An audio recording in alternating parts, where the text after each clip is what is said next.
টানা 2 ম্যাচে 2 হ্যাটট্রিক, অভাবনীয় এক দৃষ্টান্ত স্থাপন করল অস্ট্রেলিয়ার তারকা পেসার প্যাট কামিন্স। বাংলাদেশের পর আফগানিস্তানের বিপক্ষে হ্যাটট্রিক করেছেন ডানহাতি এই বোলার। তাতে বিরল এক রেকর্ডের মালিক বনে গেছেন কামিন্স। এক বিশ্বকাপে এর আগে যে কেউ 2টি হ্যাটট্রিক করতে পারেনি। টি-20 বিশ্বকাপের মঞ্চে প্রথম হ্যাটট্রিক হয়েছিল 2007 সালে। এরপর দীর্ঘ অপেক্ষা করতে হয়েছে সকলকে, কেননা 2021 সালে বদলে যায় কেবল সেই দৃশ্যপট।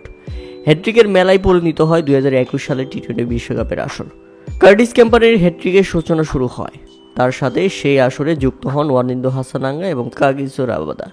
এরপর 2022 সালের বিশ্বকাপেও হয়েছিল 2টি হ্যাটট্রিক। সেবার সংযুক্ত আরব আমিরাতের কার্তিক মায়েপ্পান ও আয়ারল্যান্ডের জর্জ লিটর হ্যাটট্রিক করেছিলেন। এবারের বিশ্বকাপে এখন অবধি 2টি হ্যাটট্রিক হয়েছে, যে 2টি দখল করে নিয়েছেন প্যাট কামিন্স।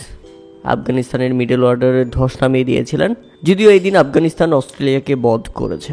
অপরদিকে বাংলাদেশকে গুটিয়ে দিয়েছিলেন প্যাট কামিন্স। প্রথমে বাংলাদেশের বিপক্ষে, এরপর আফগানিস্তান। 2 ম্যাচে ব্যাক টু ব্যাক হ্যাটট্রিক তুলে নেওয়ার কীর্তি কেবল একমাত্র প্যাট কামিন্সের।